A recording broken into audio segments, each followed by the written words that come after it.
Continue with the discussion that we have where we have stopped in the last class, and I have also explained what are the effects of environment as such on the earth, what is the position as such, how this the natural resources are getting depleted. We have discussed this.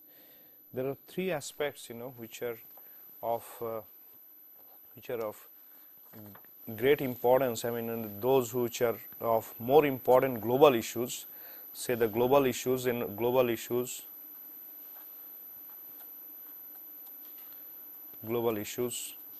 which as such draw a lot of public opinion about about environment. One of them is certainly that is you have known as is this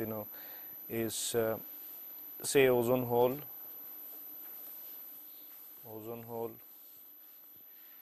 Two is the greenhouse gas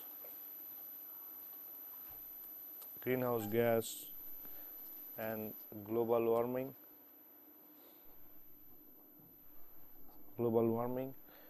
and the third one is the acid rain.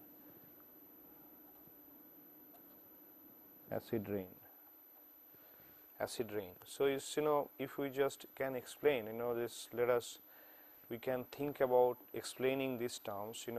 Let us begin with this ozone hole in the beginning, in the first place, right? Let us start this just if we can think of here we can discuss about this ozone hole. You can observe this. This is our earth. This is from a satellite picture. It's a real satellite picture. I mean the colors that you see is this obviously the artificial colors, but here again this particular part, this blue part that you can see here is essentially the ozone hole. You can see this. What happens here is mostly what is happening is the particularly the CFCs that are generally related to ozone hole. The CFCs are getting produced due to various aspects of human activity, like as you can see particularly the release of the refrigerants in the natural atmosphere, natural environment. Now what happens is these CFCs, they have one important characteristic is they are highly volatile. And so you can see this. Yes.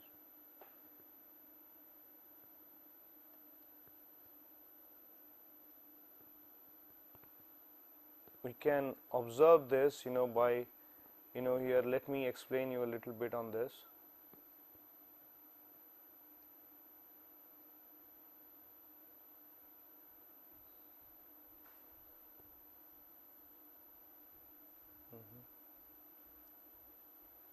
Okay, we can begin here. This digital, you can see like this. See this. If you just observe, say, if you just observe this.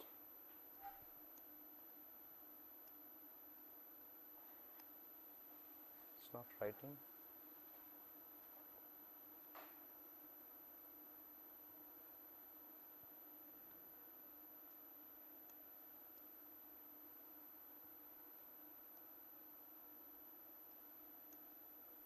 Okay, here you can see if it is something like this, what happens is essentially if you just see this is the north pole side, this is the south pole.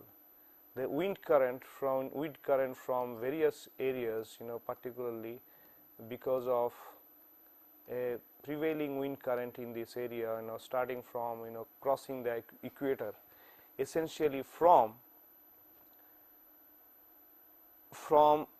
the troposphere, I mean just above us on the surface of the earth, they generally get carried away. They generally get carried away towards the south pole. What happens here is that this particularly all these CFCs, essentially all these CFCs, they have two important properties. One of them is they are extremely volatile. And secondly, they are non-reactive, essentially non-reactive under normal I mean atmospheric condition, I mean that we see observe in our earth system, I mean in the natural system that we observe. Now what happens is, this particularly this wind current, they generally travel from different sources, and finally in the south pole here they get a lift, just because they are very volatile, from troposphere to stratosphere. Okay, there are three atmospheric divisions, as I think you know, the troposphere, stratosphere and ionosphere. So each of these is, troposphere is about say from the surface of the earth to about 6 to 8 kilometers, 8 to 18 kilometers, 8 to 12, 8 to about 18 kilometers should be say this stratosphere, and then finally on top of that is the ionosphere. So this particularly, as they move, say here, when they reach the stratosphere, that is what is called stratospheric ozone layer. When they reach the stratosphere, they generally under photochemical reaction, they begin to displace ozone by breaking the ozone into oxygen and then another oxygen radical.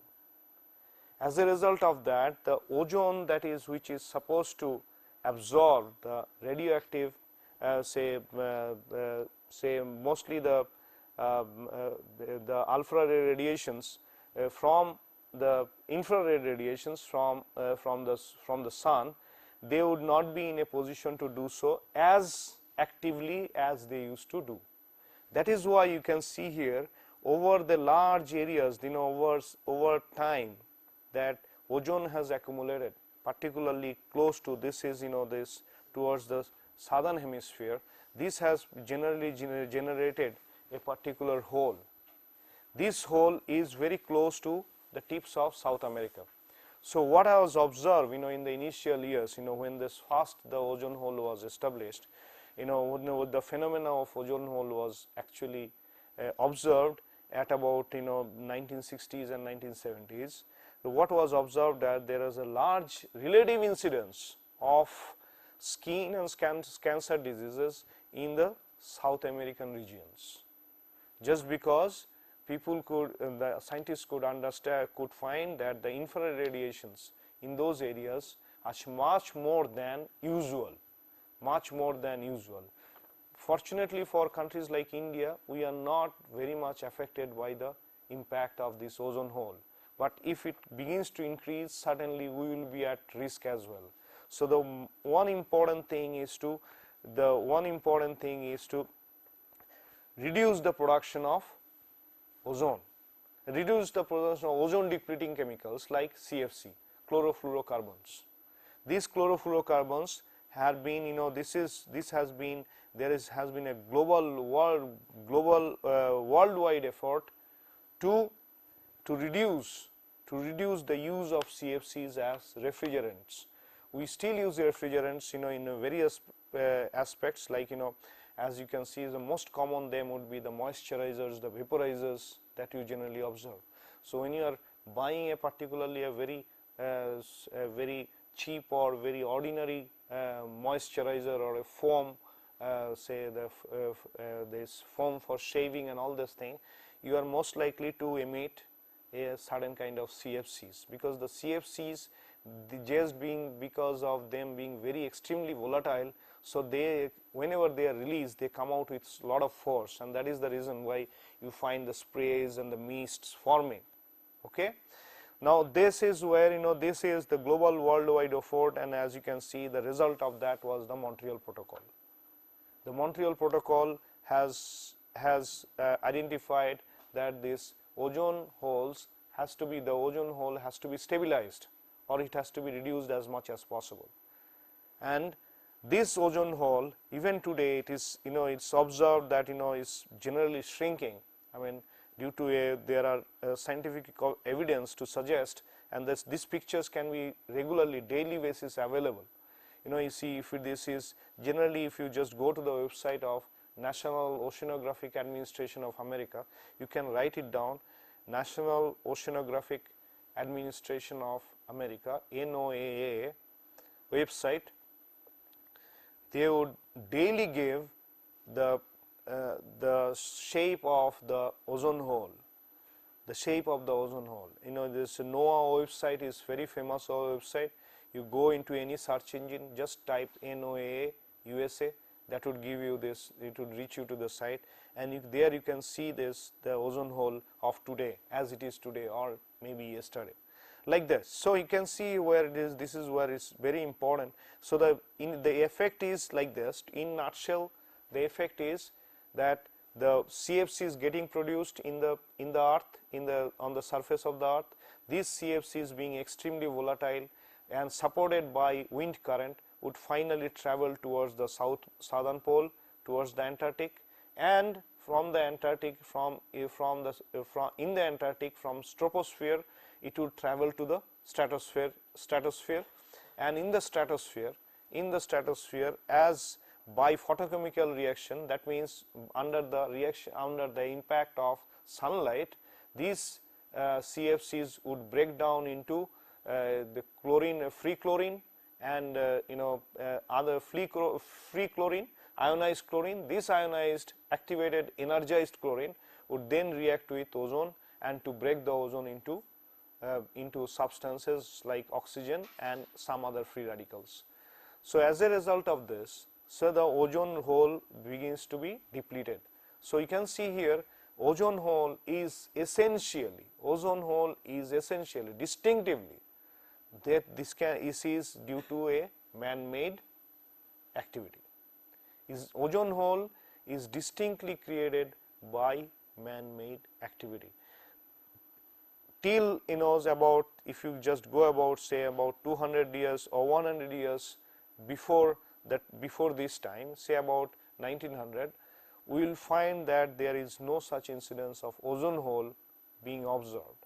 But today it is a fact that we are having a ozone hole, and which is sometime decreasing, sometime increasing as well. There are some seasonal variations also.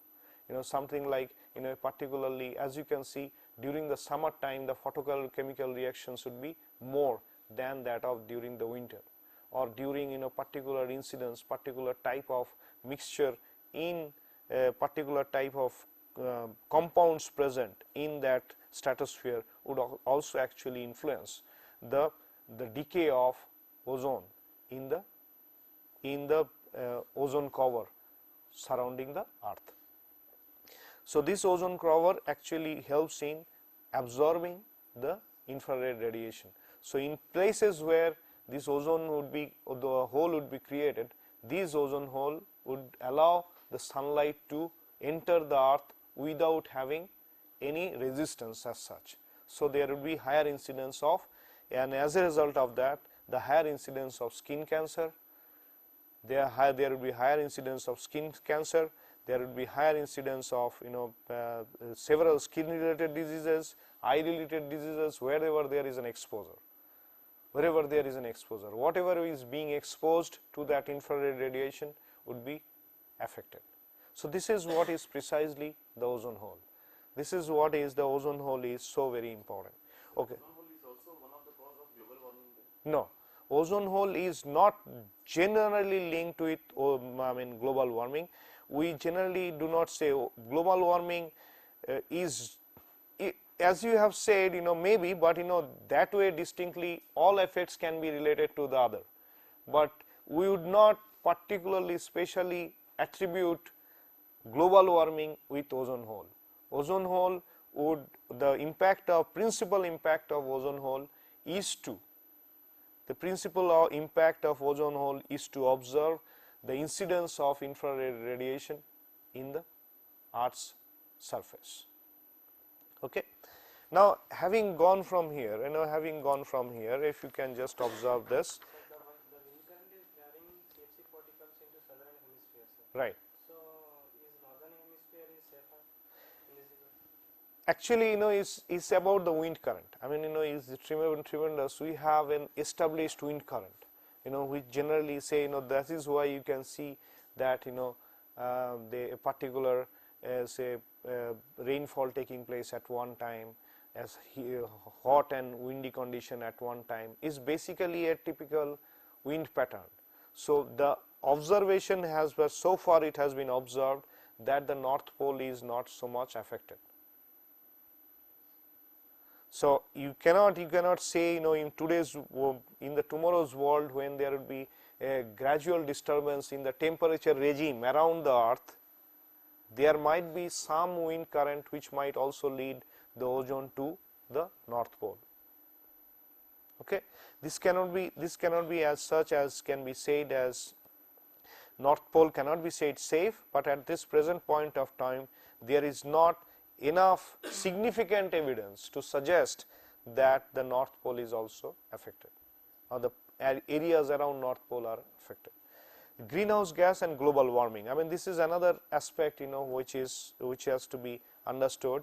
We can also observe this greenhouse. Now, remember one thing here, say this particularly, as I was discussing in the last diagram here, say this is from the different wind currents that finally take place and go into and finally would travel in the stratosphere to deplete the ozone.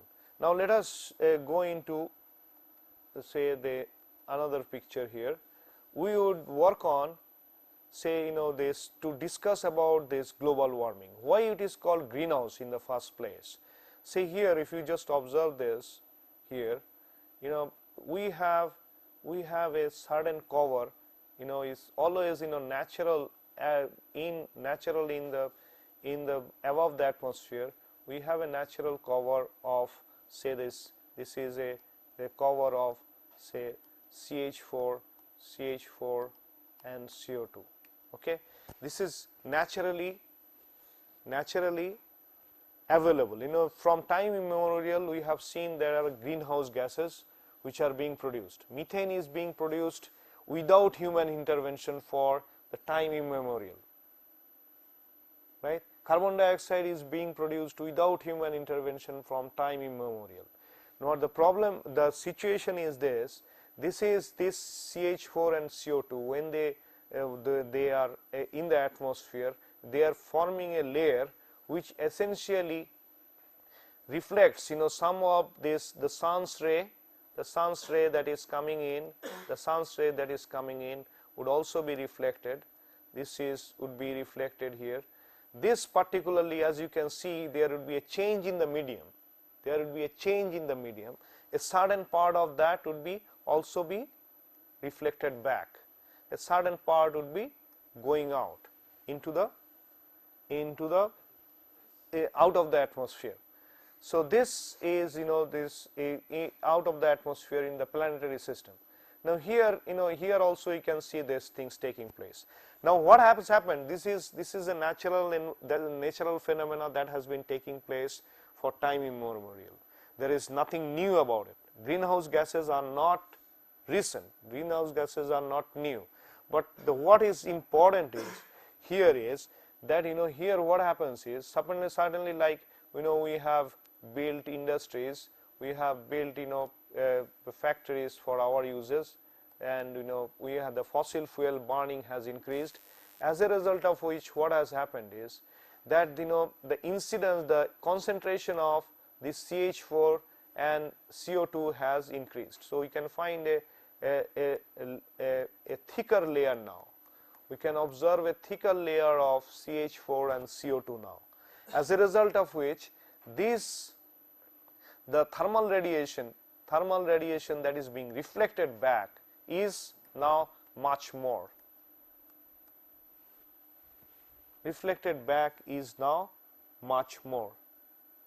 So as a result of which, what is happening is this, the heat that is being produced remaining within the atmospheric system. So what it is impacting is, it is essentially impacting, it is changing the temperature on the surface of the earth. See, why it is important? Why it is important is just to suggest this. You see here, there are, if you just observe, say, if we just consider this to be the poles, this to be the pole area. If we just consider this to be the pole, here there are many ice cappings, there are many ice cappings like in the North Pole which are known as permafrost. These permafrosts they remain frozen. They remain frozen for the whole year. I mean, say they may be frozen for last several hundred million years. Okay, they are frozen from the time we know. These areas, these are the frozen layers.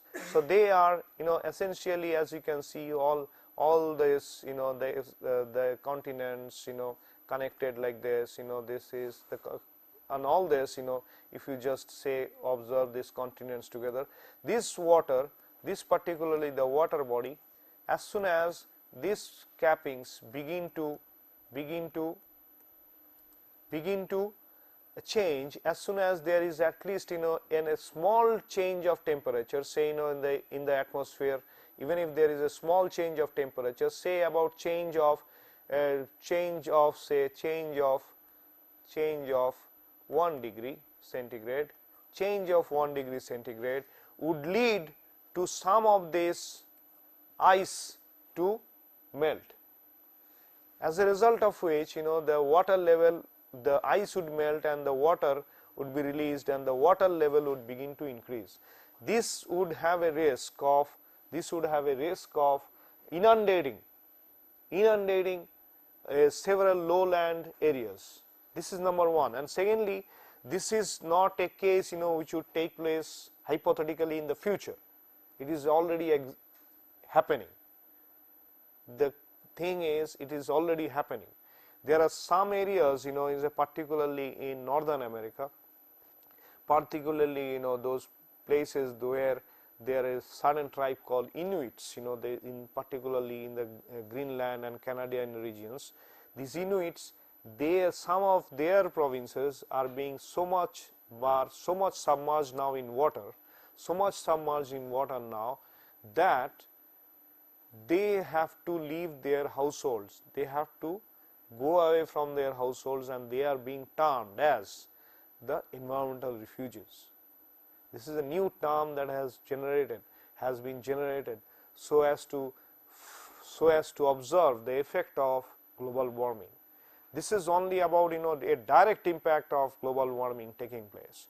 Is in fact in many cases, many attributes, that's something like the impacts of global warming. As you can see, this typical global warming effects is like this.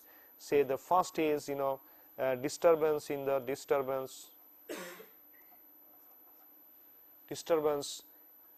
the reproductive regime. This is very important. Reproductive regime.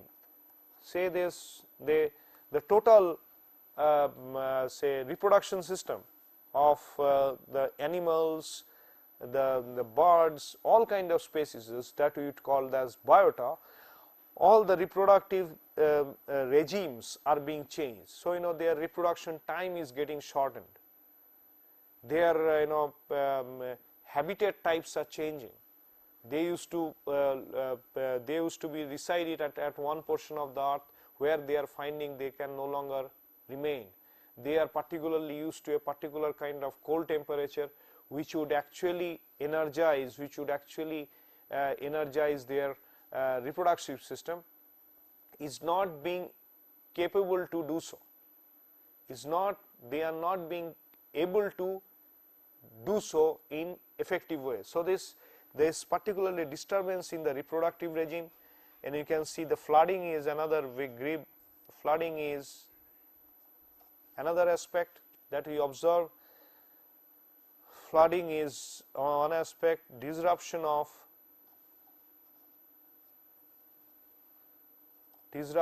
communities.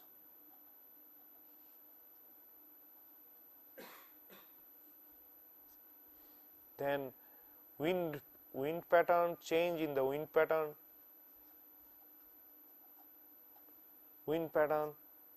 then seasonal fluctuations, increased seasonal fluctuations. The areas which were supposed to be cold at this point of time is no longer cold. This year itself it has been said that in the several parts of China, several parts of America, they are not as cold as they used to be in the last winter also. And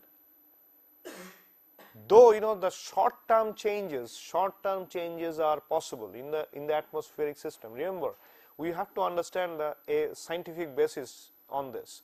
The reason is there are certain things which are locally like to change. Within the environment, or say 1 year it changes, another year it stabilizes, it remains stabilized for some time, then again 1 year it changes. It happens. It's nothing to do with global warming. It's not necessary that all places would be similarly cold every year. Remember this.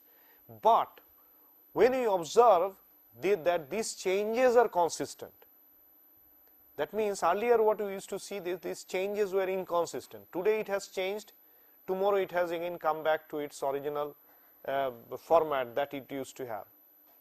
But nowadays what we are finding is the changes are becoming permanent and the changes are becoming consistent.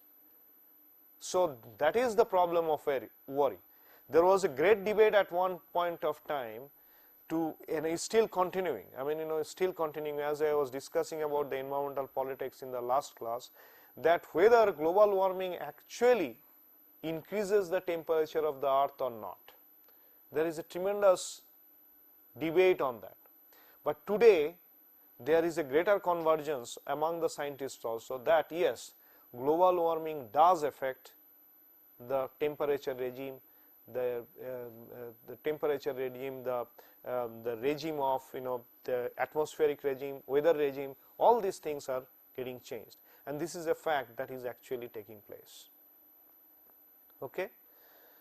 Now, having said this, this is what is this. Now, as such, as you can see, this particularly the effect of this global warming. There are many sources of CH4 CO2 as well, but this CH2 CO2 increase in the CO2 is essentially increase in CO2 is essentially due to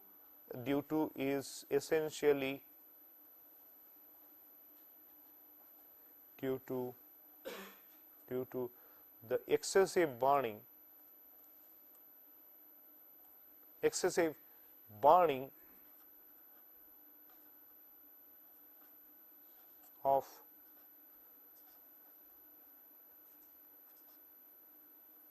fossil fuels. There is no denying the fact that this is particularly the fossil fuels are resulting into the global warming, into the heating of the different temperature regimes. Now, having said this, having coming to this area particularly, as you can observe, now this is where this is leading to global warming and the effects that as I have discussed.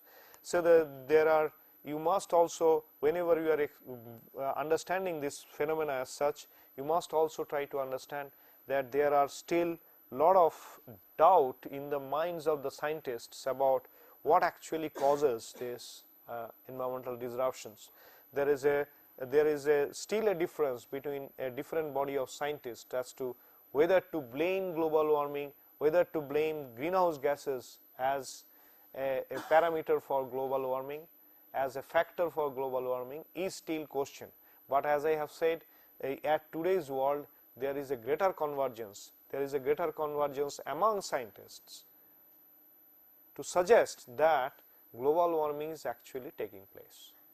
So we cannot just claim by saying that global warming is not taking place. We cannot just blindly take our face out of this.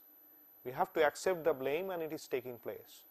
Okay. There is another aspect which is generally you must have also found out at different times. This is about acid rain. Let me explain a little bit on acid rain, how it actually takes place.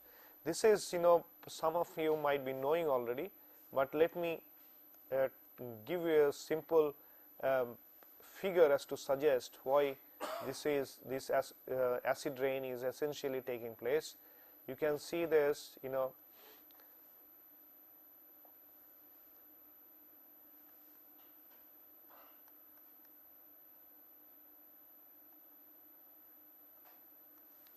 if you just make a diagram on this, you see this, this is where the emission is taking place. Say this is where the emissions is taking place. This is basically of power plants. Say in a power plant, mostly the power. Why power plants? I mean, all kind of power plants wherever they are. That is, in a cement plant or anywhere, wherever you can think of. So this essentially, as most of the coal, in many cases, most of the coal, or even otherwise, many fossil fuels essentially has sulfur. So there would be a greater production of CO2 and SO2 in the environment. This CO2 and SO2 is in a particularly CO2 and SO2 would be essentially carried by the wind current that would actually be flowing like this. There would be some kind of, if this CO2, if it is not essentially, if they are called a dry deposition. Dry deposition. The dry deposition is whenever there is no water vapor, it is not coming in contact with water.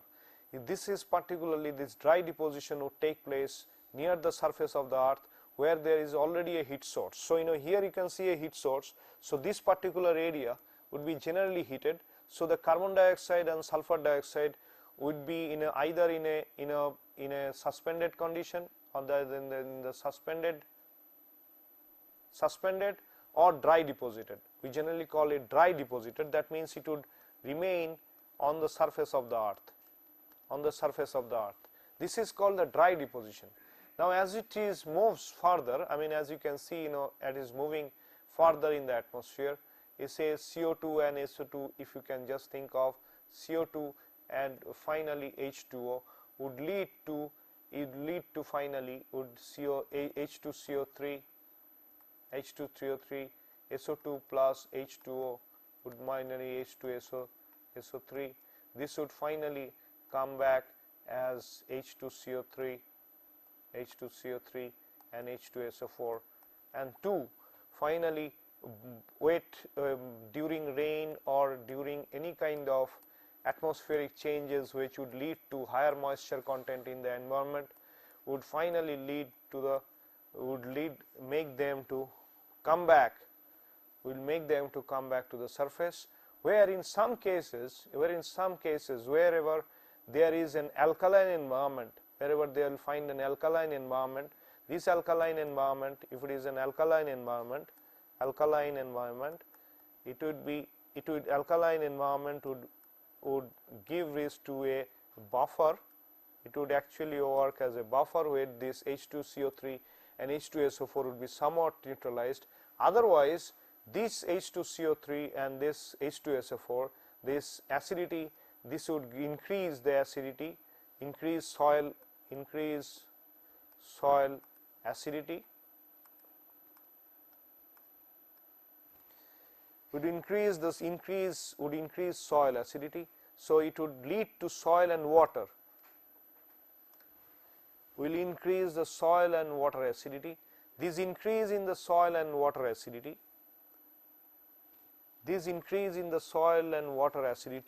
would affect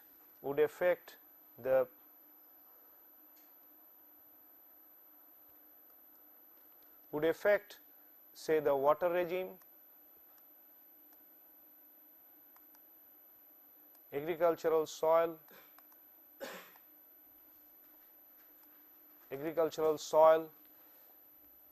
then human health,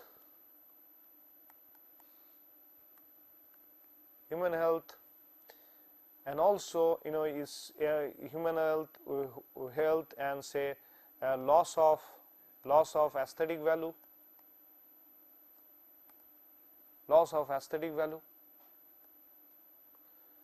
then say a higher pH. I think not to be mentioned as such, and as we have said, higher pH would require separate kind of treatment. All this is basically what it is taking place. All this would impact is all this as it is changing would essentially reduce productivity. Natural resource natural resource productivity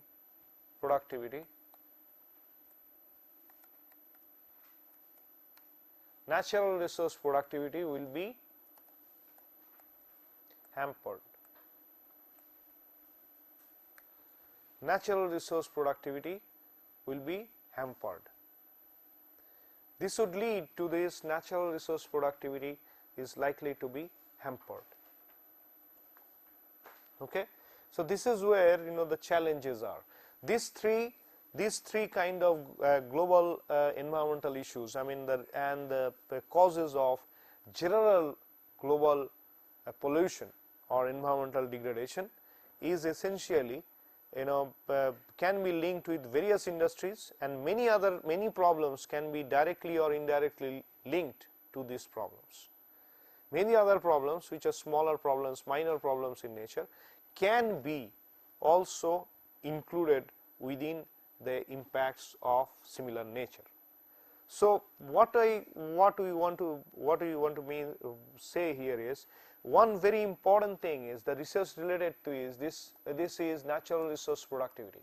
Why natural resource productivity is important is, our life, the human life, our culture, our sustenance in the world, our usual habits, practices are all dependent on natural resource productivity.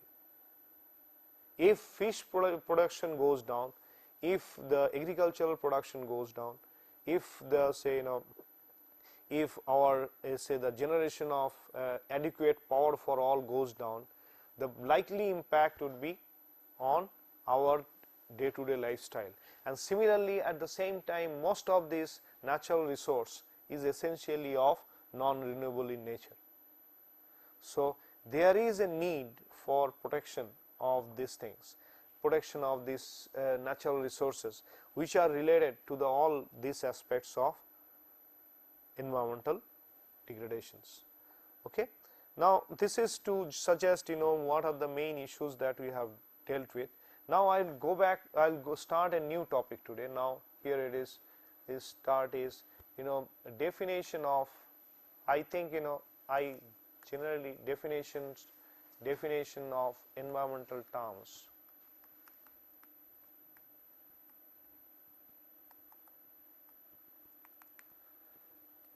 Definition of environmental terms. Definition of environmental terms. There are few things that we will try to explain, we will try to observe. One is this, these are very important aspects, as you will have further understanding in the environmental science and engineering, understanding the basic definition has a tremendous importance, So, this is natural change or environmental change.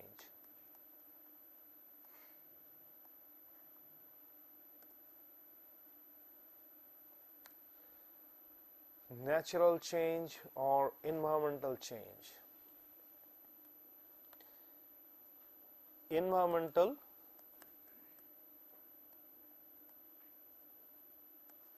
under environmental we will generally explain soil, air and water. Degradation, there is another important term that we will, degradation. We would also discuss another very important term which is generally discussed, is this pollution. Pollution, environmental pollution, you can write environmental pollution also. Here you can say environmental pollution. Environmental pollution. And there is the fourth is this environmental pollution. We would also talk about environmental quality. Environmental quality. Environmental quality. So, you can see here all these terms are of importance. Why it is important, let me explain you some of this.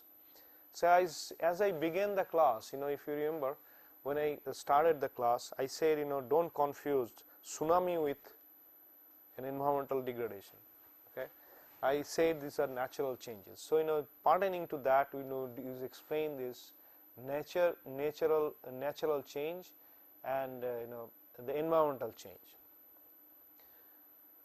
The first is to understand the term natural. You just take down a line on this. What is natural?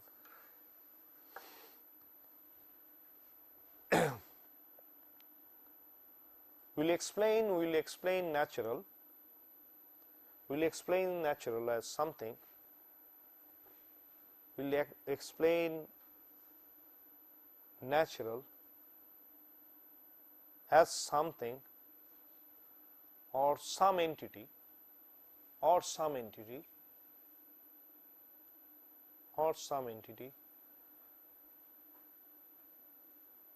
which has evolved or will evolve without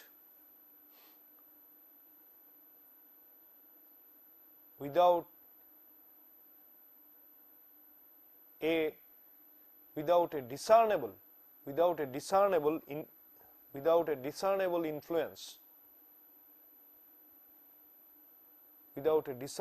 influence of any living being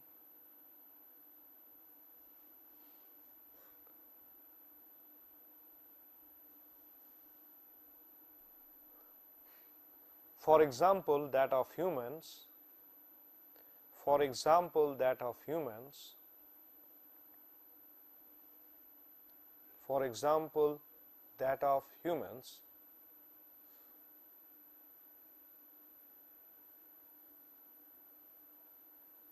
to alter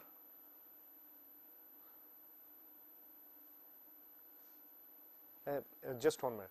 Can you start the sentence again? Now what I have written? Will explain natural as something or some entity which has evolved or will evolve without a disturbance, without a discernible influence of any living being. For example human, for its sustenance. You write for its sustenance.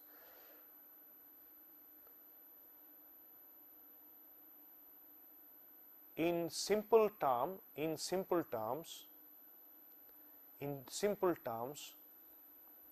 it would mean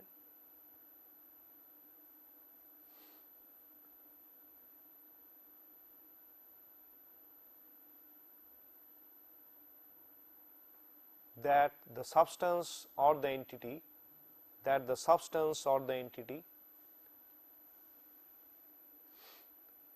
is not directly influenced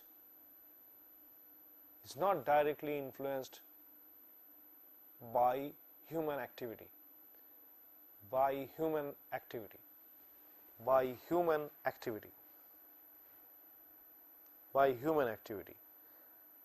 For example,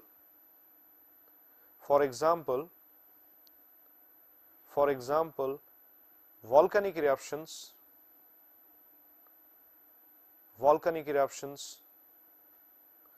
earthquakes,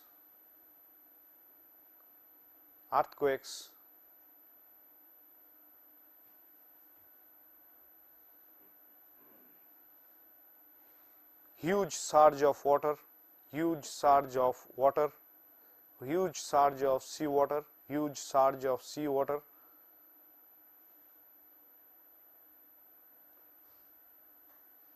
are called natural,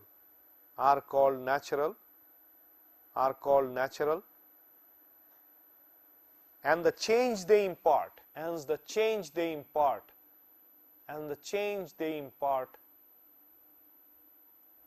will be called natural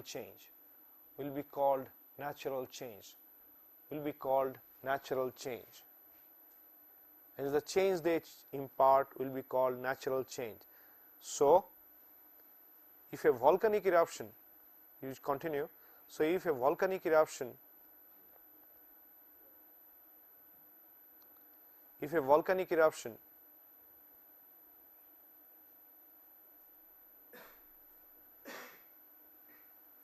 fills the atmosphere, fills the immediate atmosphere,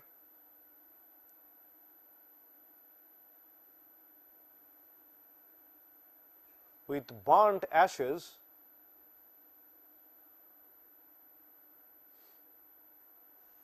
it will neither be called degradation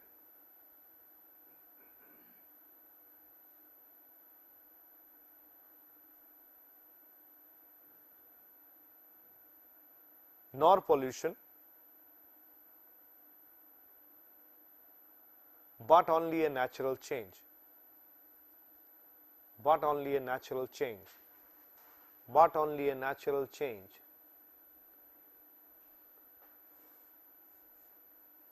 Environmental change is also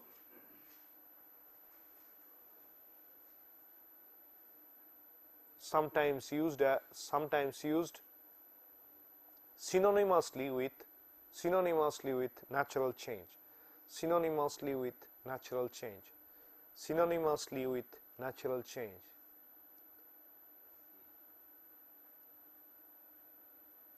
Natural change. Environmental degradation. Environmental degradation.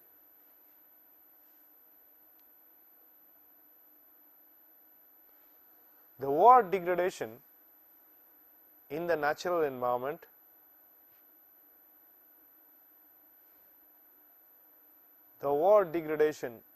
natural environment refers to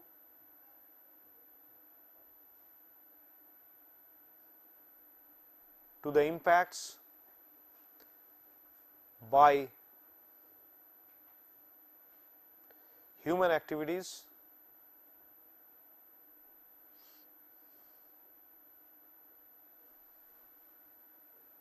or other anthropogenic causes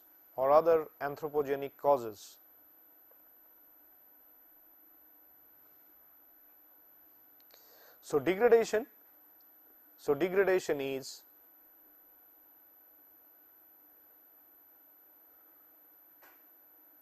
is basically human culture induced change,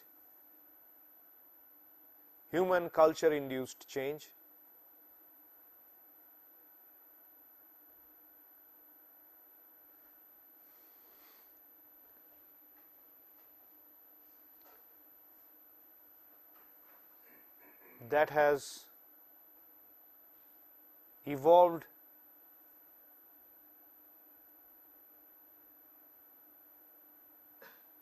due to human culture that we know of.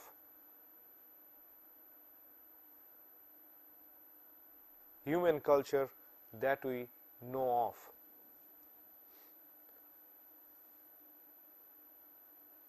In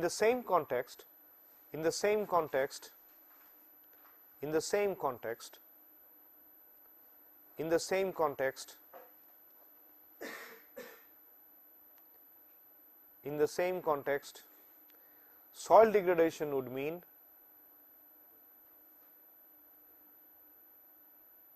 soil degradation would mean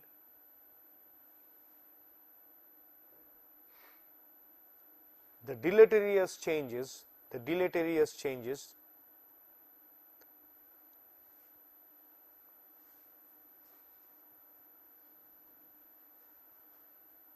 in the soil characteristics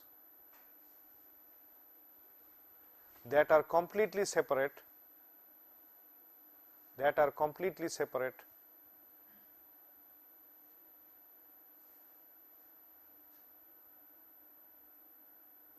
from the natural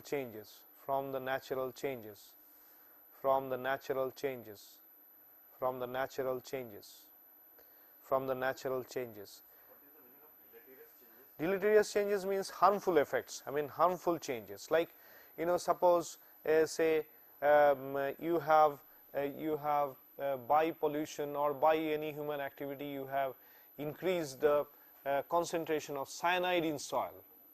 is basically a deleterious change. But the soil would undergo a natural change. Always, soil is not a fixed a typical entity which would remain as it is. It will, its own characteristics would also change over time. I mean, within a seasonally, yearly, basis, diurnal basis, not diurnal, seasonal basis, it would also change. The soil would be sometime more with water, sometime less with water. These are natural changes. But when you are changing the characteristic of the change is you are changing the characteristic by means of a human intervention, which will have a deleterious effect, that is to reduce the productivity of the soil. In such cases, we would call it as soil degradation. Remember, this distinction is extremely important, because sometimes we would see that we'd also see this, as a result of which this basically attacks the basic concept of our understanding, in the sense like this. Say, we would say a garden as a environmental degradation, but we will call jungle a natural change. Okay, so to idealize this is not easy. I mean, in the sense, for most of the planners, the jungle is a particular entity which doesn't have a value, but it essentially has more value than a garden. So the gardener in our department, the person who keeps the garden would be angry if we say him that you are actually doing a certain kind of environmental degradation, because you are not allowing the natural changes to take place. In the same light, a much of our human culture can be blamed for what has happened to the natural environment. In the same light, we can say Taj Mahal is an environmental degradation. In the same light, we can say many other construction, many other effects that we have carried on as human as environmental degradation. That is what the distinction it makes. So it's a natural change and environmental degradation. So any kind of human activity essentially disturbs the natural activity, natural cycle. So whenever it is changing that, essentially discerningly changing, and it is changing in a manner where it cannot be recovered back again, would be called as degradation. It will be called as degradation. In the same light, you can understand about air and water also. Okay, the similar type of degradation we would allow.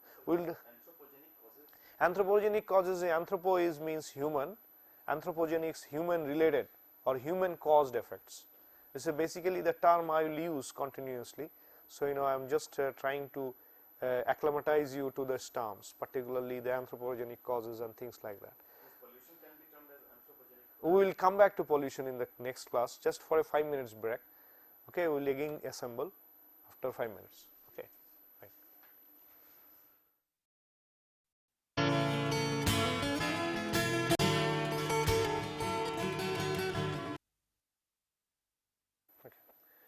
Now, having said all this, we are beginning to discuss about this environmental pollution. Some of you asked, how pollution is different. Pollution and degradation are different. I mean, this is one distinction that we would like to make here. Degradation, you just write down. Degradation is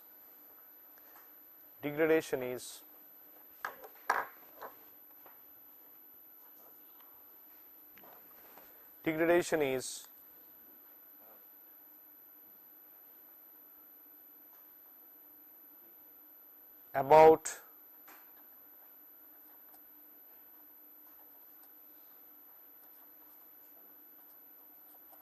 says in the life and life pattern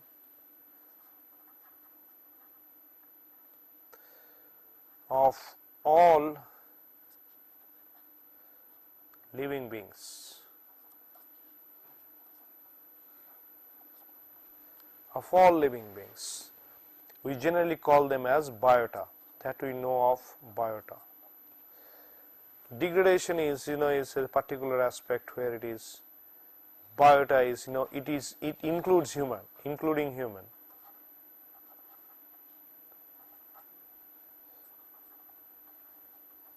Inherently, degradation accepts all entities as equal. Also, suppose for India, say, if we have to employ all our people, we have to exhaust, we have to use our natural resources, and only then we can provide them some kind of income, some kind of sustenance. So here the deep ecology was exactly countering that, in the sense that it was completely opposing the philosophies of frontier economics.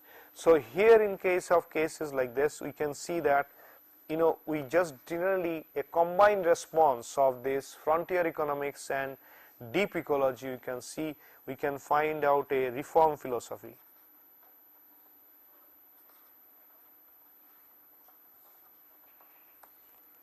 Reform philosophy, which is, we generally find it in the manifestations like resource management,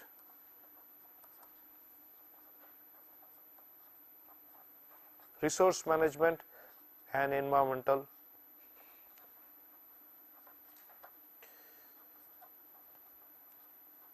management and control. Reform philosophy. Under this reform philosophy, what we have done is, so the idea is here we will also develop development in conjunction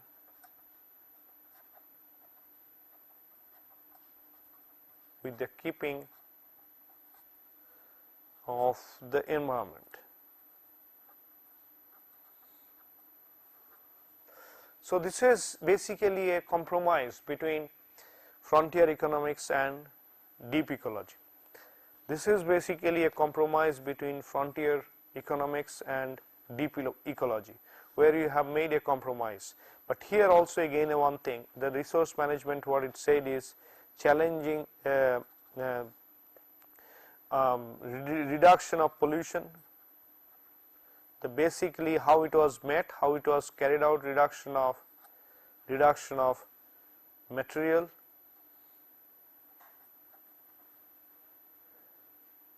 reduction of pollutants. So when the industries were asked to reduce pollution, what they did is they only reduced pollution.